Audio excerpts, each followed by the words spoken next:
Welkom bij de Nederlandse Kubernetes podcast vanuit Devult in Amsterdam. Ik ben uw gastheer Ronald Kees en ik zit zoals altijd met de enige echte... Hallo Ronald. Jan Stomphorst.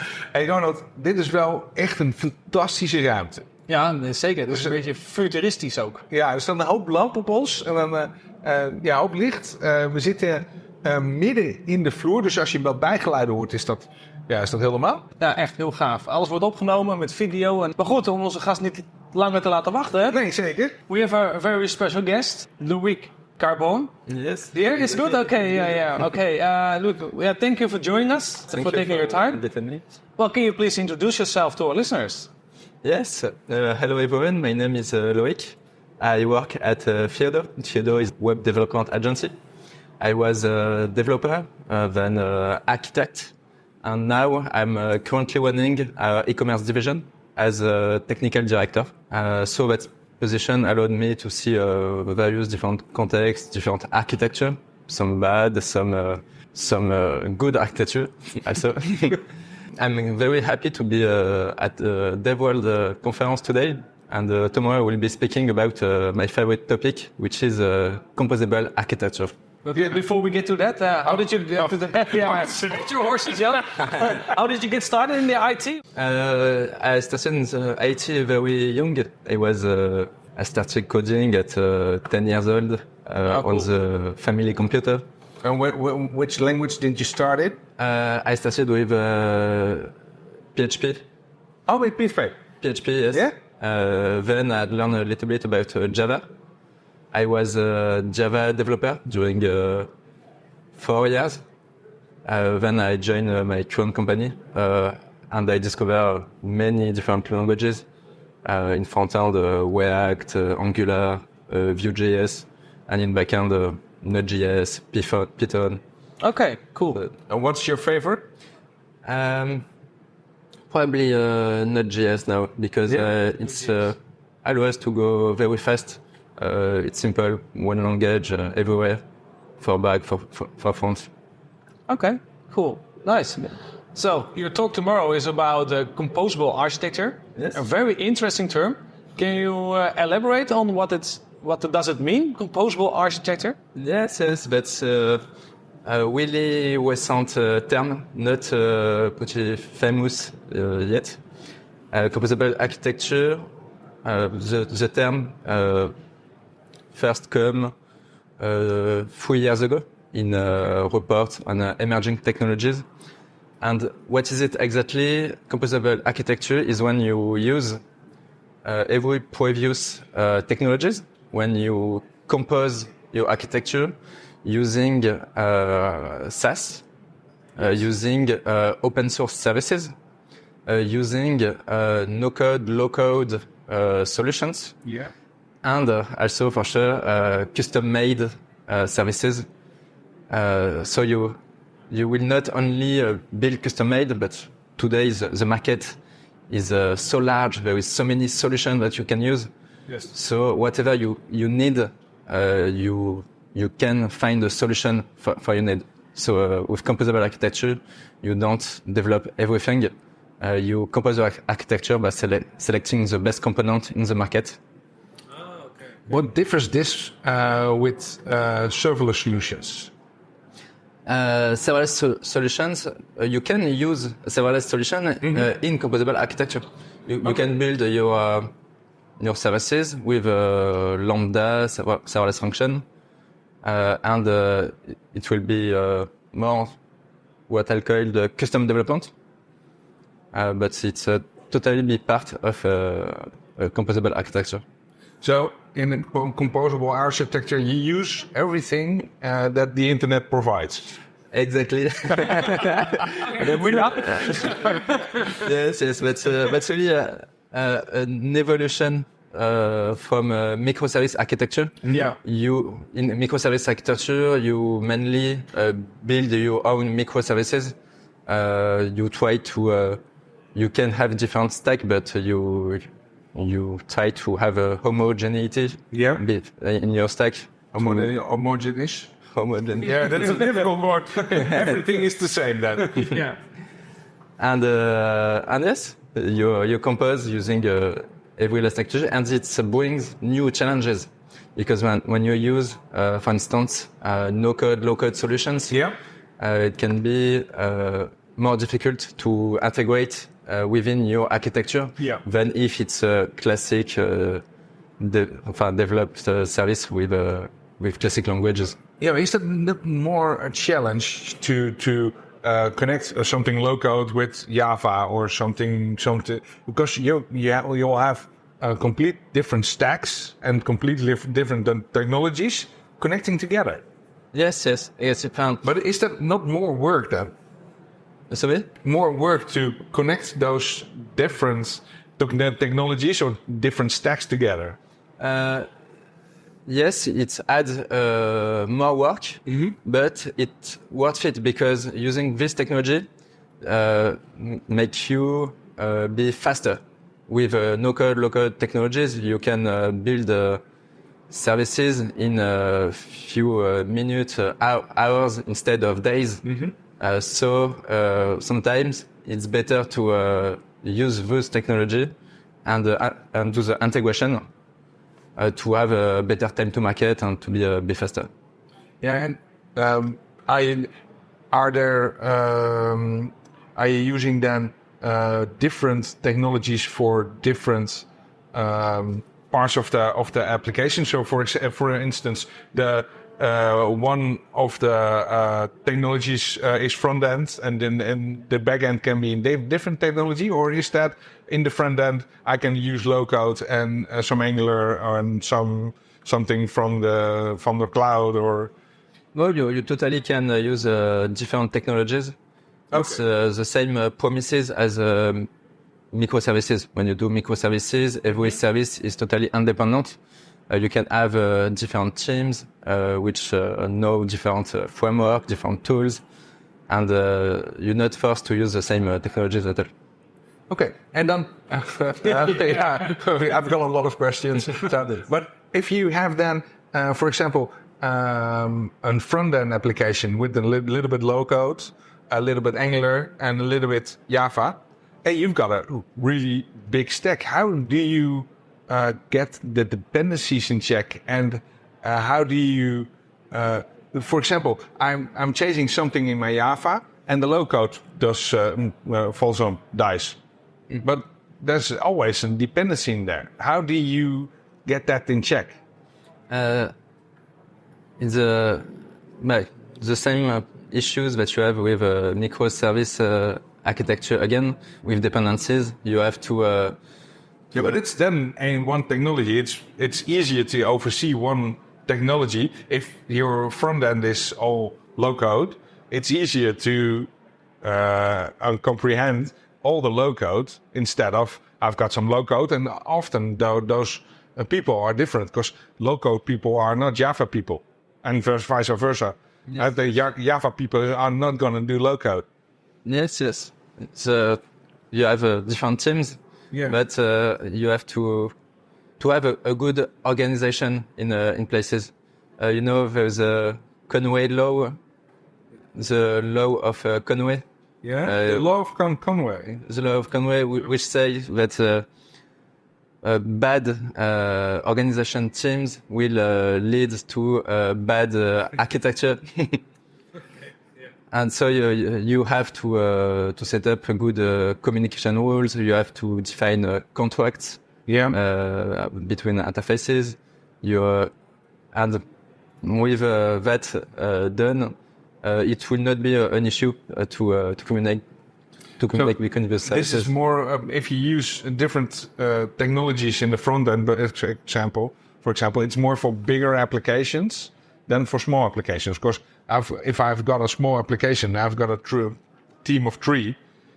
Those 3 people need to know everything from everything.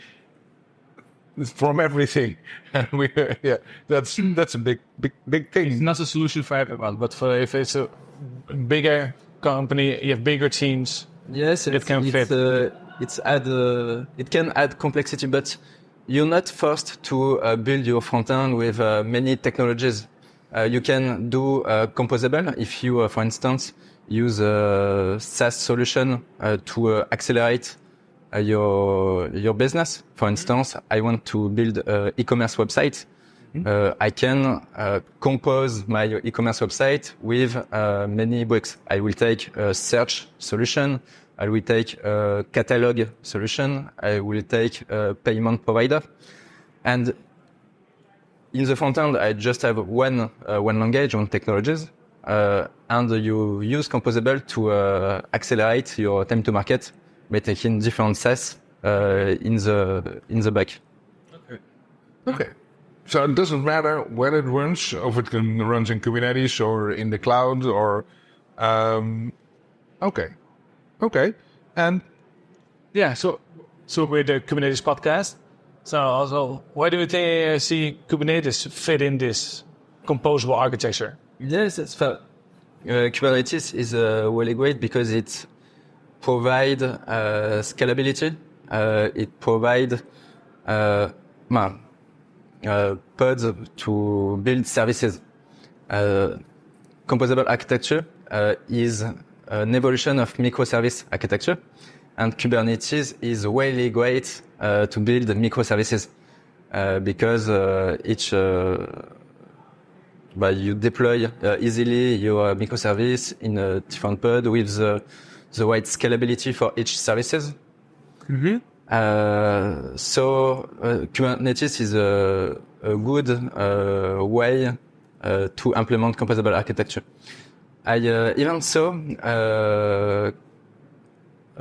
Composable technologies based on Kubernetes with a no-code interface will directly select the services that you want to add to your architecture. oh, that's cool. And you can drag and drop your architecture and it will directly build on Kubernetes. Okay. What product is that? I did not remember the name, and we have to find it and I can give you. That's something. You're glowing, and that's awesome. I want that too.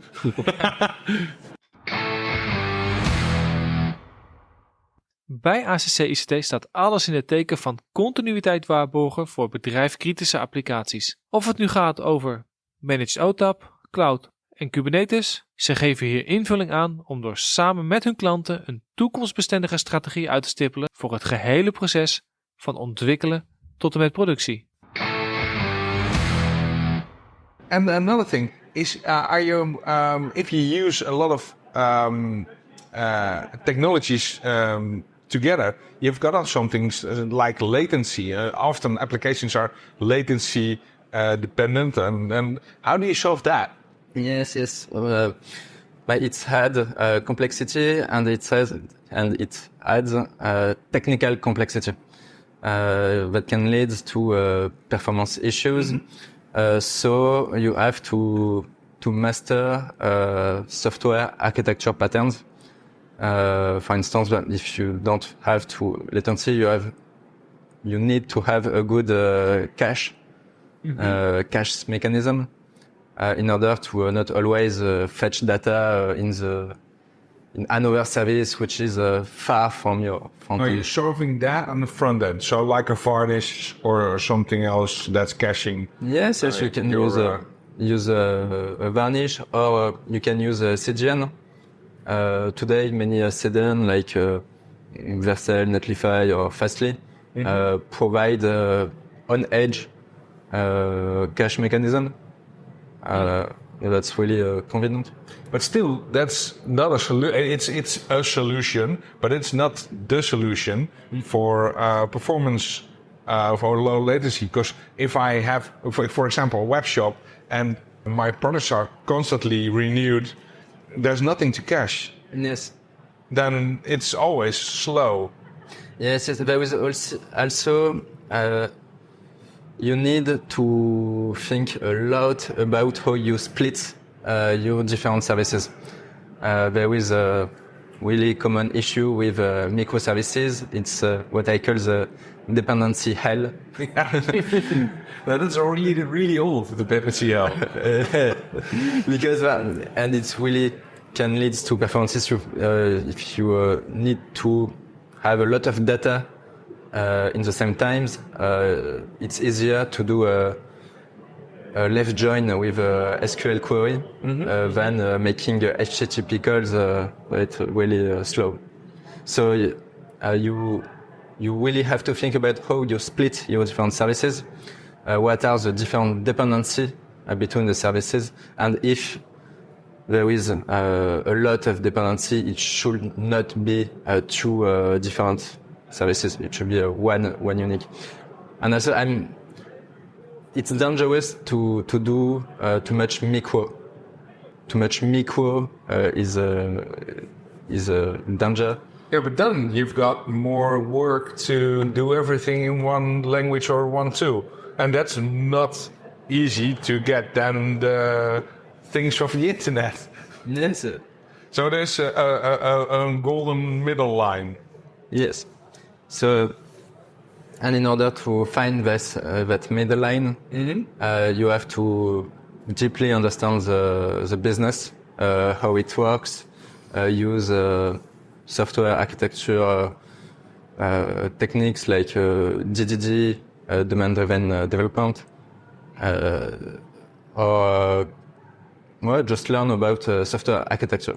Okay. So, if I am a company and I want to start with composable architecture, what is the right way to start? The right way to start is... Maybe there's not one right way, but why do I start? Where do I start? Yes, you don't have to be composable at the beginning. It's fine to start with a monolith, but you need to find tools that allows you to be composable afterward. For instance, if you take a monolithic solution for your e-commerce, it's better to use a solution with good APIs. It's better to use a solution in which you could extract the data to store the data elsewhere then. It's really important to not be stuck with your monolithic applications, but it's okay to not be composable at the beginning. It will be a waste if from day one you are trying to put so many services. Yeah, but that's the thing where you hear about companies that have a monolith and want to migrate to microservices. They underestimate the time and work that goes in to pick out all the services and put them from the monolith in the microservices and make all the dependencies. And these are the same steps, basically. Yeah. Sounds like that, yeah. Yeah. Yes, that's the same step. Even if you replace your monolith by custom made services, it's the same that replacing some part of your services with a SaaS solution or with an open source or no code solutions. The key is really to, when you are doing migration from a monolith to microservice or composable, the key is to be progressive, to do it step by step, feature by feature. Yeah. Okay. They're great. But feature by feature, so in your opinion, companies have to start, they have to have a great insight of their application and pull out one part of their application and put that in a composable asset. Yes, and it should be driven by business too. So, for instance, we work for a company. Their main pain was the search. So during our migration, we started by the search mechanism. It allows you to have a better architecture, and also it have directly great business wins. We increase the conversion and it works well. And do you have like a white paper or a chart to start with a composable architecture? I don't have white papers, but if you type composable architecture in Google, there is many nice talks. A nice talk did by Lego and engineering manager. Lego, yes, that's fun. Using Lego architecture. That's fun. Okay. But the engineering manager at Lego, did a great talk about how they move from monolithic services to a composable architecture. Okay, I can recommend that. Yeah, because that was a question. Okay, give a little business case of how, from your experience, you helped the company transitioning from a monolith to a composable, and what benefits they have now in compared to they had before. Yes. So in terms of use case, we have very different use case, from a startup to medium to large companies. And about the benefits, I will say if you implement your architecture the right way, the benefits are a better user experience. You have a user experience, a customer experience, which is more unique. It's like Legos. With Legos, you can build an infinity of combination, and you can build release a combination that fits your business needs. Yeah. So it allows you to make a better user experience, and you also have a better user experience because if you use headless and build your front end with modern technologies and modern web development framework. I've seen there is a lot of talks these days about Quake, Astro, Svelte, and we can build better user experience with using these tools. Cool. And after some other benefits, it's really about modularity. For instance, with a client, we had we used e-commerce solutions, and this e-commerce solution suddenly had performance issues. It was a huge pain for our client, and with a composable architecture, we were able to totally replace the e-commerce solutions within 2 weeks without changing all the other modules of the applications. Okay. Cool. It really adds modularity and reaction, better reaction to problems. Cool. Cool. Yeah.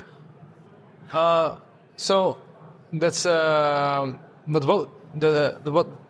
what I was elaborating to is they have the benefits, but the performance is one problem. But are there any other problems you see that people come to you and ask for? Can you help me with some composable architecture? Using composable architecture can add complexity, which can cause problems like performance, but it also can cause other problems, like you can also lose the modularity. If you have a bad splitting between your services, if you add a lot of dependencies between all of your services, it will be very difficult to update, improve your architecture, and you totally lose that promise of modularity. Yeah. If you have a bad architecture with a lot of dependencies. So I think using composable architecture, you need more expert people, good architect, and yes. You need always a good architect. You always need to always the architect on the table, right? I don't know. No, but it's also it's always a problem. You need good people to build good software. That's the and it also brings some organization issues, like the one we were talking earlier. If you have different teams using different technologies, you have to establish a good communication system with your teams. Always, yes. Okay. Looking ahead, how do you see the future of composable architecture, and then mainly for us is also in combination with the Kubernetes. The Kubernetes. Yeah, how do you see the future unfold? If you have a crystal ball right here, what would you see? Yeah. We are seeing many technologies which enhance composable architecture. Technologies with which it's easier to build composable architecture. For instance, I was talking to you about drag and drop tools to build services in Kubernetes. You have more and more integration between services. Now, when you are building a SaaS solution, you have also to build integrations with other SaaS. So there is more and more integration between every services to ease the integration. Yeah. Recently, there is also a digital experience composition platform. These are no-code solutions to build front end, but with a great technical quality, and which can, with integration, directly connect to SaaS services or homemade services. What is your favorite no-code platform? I like builder.io. Mm-hmm. Builder.io is made by the creator of Quick framework, and they have a good technical quality. And it's really helped us to build front end faster. And you also can build a custom component with your any web framework, React, for instance, and you give the ability to marketing teams to directly use your custom component in the no-code solutions. Oh, cool. So that's nice. It allows you to go fast, but you don't have the trade-off of a typical no-code solution, which is a bad technical quality, because they use homemade custom component. Okay. And about Kubernetes, I think it will be companies will continue to use Kubernetes to build services. There is also serverless, which is also an alternative from Kubernetes, but both both are good if you need to have scalability and build your services. Okay. So, yeah, thank you very much. Yeah, thank you very much for your time. And don't forget to subscribe. To like and subscribe to this episode. Yes. Thank you very much. Have a great day. I'm looking forward for your talk tomorrow. Yes. Thank you very much. Thank you very much. Have a good day. Okay, good day. Deze podcast is een initiatief van ACC ICT en wij zijn te beluisteren op onze website k8spodcast.nl via Spotify, Apple, Google Podcast en alle andere favoriete podcastproviders.